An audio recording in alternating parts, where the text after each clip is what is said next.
Tropical Depression Nika is the Philippines' 14th tropical cyclone for 2024 and the second for November. Ang low pressure area na binabantay ng Weather Bureau simula noong Biyernes, November 8 ay pumasok na sa Philippine Area of Responsibility alas 2 ng umaga noong Sabado, November 9 at pagkatapos ay naging tropical depression bandang alas 8 ng umaga. Binigyan ito ng lokal na pangalang Nika bilang ika-14 na tropical cyclone ng Pilipinas para sa 2024. Ito rin ang pangalawang tropical cyclone para sa Nobyembre kasunod ng bagyong Marce o Yinxing na umalis sa PAR noong Biyernes. Ilalabas ng Philippine Atmospheric, Geophysical and Astronomical Services Administration o PAGASA ang kanilang unang bulletin sa Nika alas 11 ng umaga ng Sabado.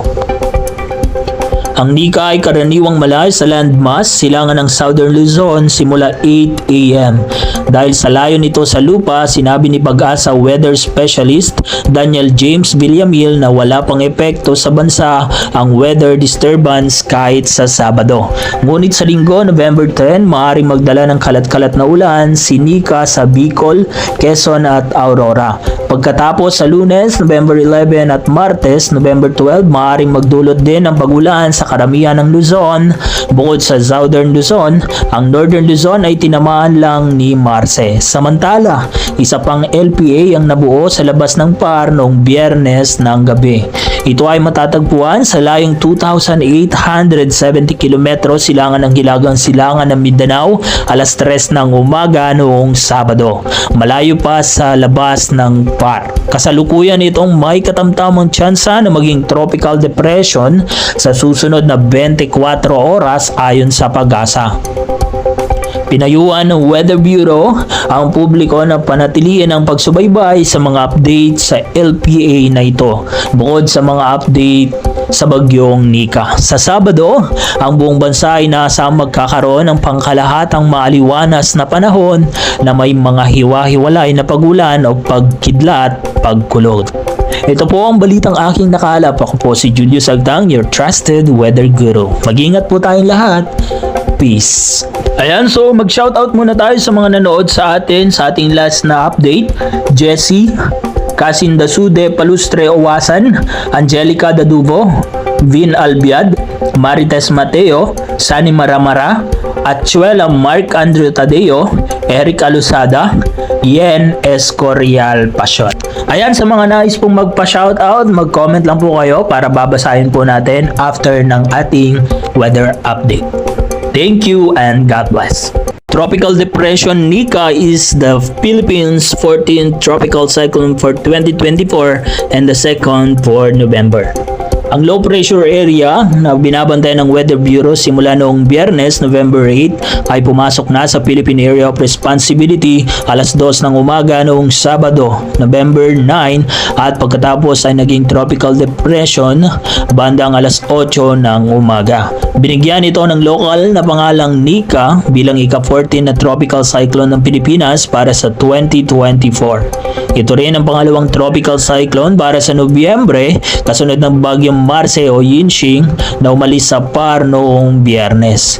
Ilalabas ng Philippine Atmospheric, Geophysical and Astronomical Services Administration o Pag-asa ang kanilang unang bulletin sa Nika alas 11 ng umaga ng Sabado. Ang Nika ay karaniwang malayo sa landmass silangan ng Southern Luzon simula 8 a.m. Dahil sa layo nito sa lupa, sinabi ni Pag-asa Weather Specialist Daniel James Villamil na wala pang epekto sa bansa ang weather disturbance kahit sa Sabado. Ngunit sa Linggo, November 10, maaaring magdala ng kalat-kalat na ulan si Nika sa Bicol, Quezon at Aurora. Pagkatapos sa Lunes, November 11 at Martes, November 12, maaaring magdulot din ng pag-ulan sa karamihan ng Luzon. Bukod sa Southern Luzon, ang Northern Luzon ay tinamaan lang ni Marce. Samantala, isa pang LPA ang nabuo sa labas ng PAR noong Biyernes ng gabi. Ito ay matatagpuan sa layong 2,870 km silangan ng Hilagang Silangan ng Mindanao alas 3 ng umaga noong Sabado. Malayo pa sa labas ng PAR. Kasalukuyan itong may katamtamang tsansa na maging tropical depression sa susunod na 24 oras ayon sa Pag-asa.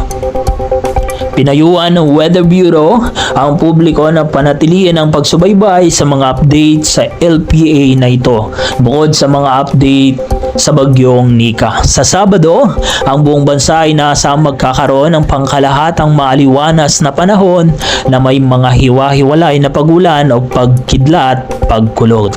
Ito po ang balitang aking nakalap. Ako po si Julius Agdang, your trusted weather guru. Mag-ingat po tayong lahat. Peace. Ayan, so mag-shoutout muna tayo sa mga nanood sa atin sa ating last na update.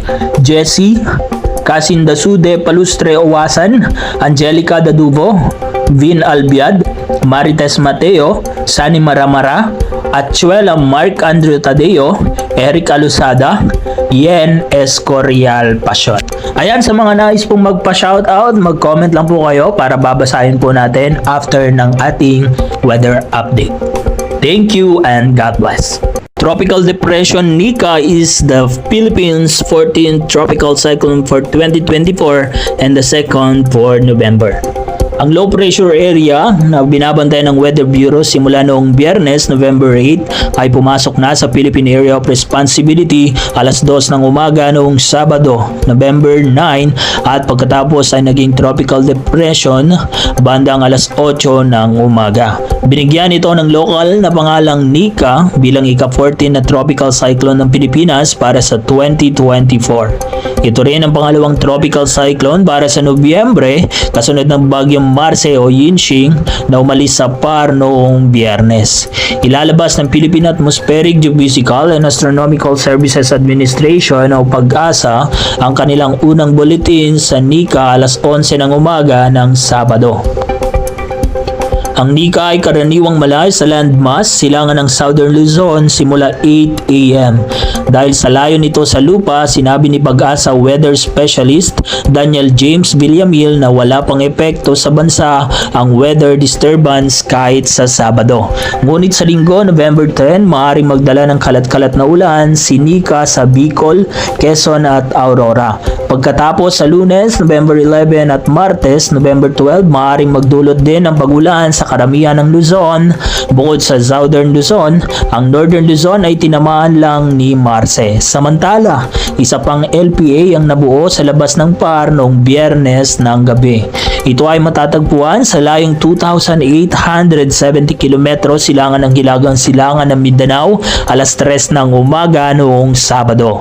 Malayo pa sa labas ng PAR. Kasalukuyan itong may katamtamang tsansa na maging tropical depression sa susunod na 24 oras ayon sa PAGASA. Pinayuhan ng Weather Bureau ang publiko na panatilihin ang pagsubaybay sa mga update sa LPA na ito, bukod sa mga update sa bagyong Nika. Sa Sabado, ang buong bansa ay inaasahang magkakaroon ng pangkalahatang maaliwanas na panahon na may mga hiwa-hiwalay na pagulan o pagkidlat, pagkulog. Ito po ang balitang aking nakalap. Ako po si Julius Agdang, your trusted weather guru. Mag-ingat po tayong lahat. Peace. Ayan, so mag-shoutout muna tayo sa mga nanood sa atin sa ating last na update. Jessie, Casindasude Palustre Owasan, Angelica Daduvo, Vin Albiad, Marites Mateo, Sani Maramara, Atchuela Mark Andrew Tadeo, Eric Alusada, Yen Escorial Pasyon. Ayan, sa mga nais pong magpa-shoutout, mag-comment lang po kayo para babasahin po natin after ng ating weather update. Thank you and God bless.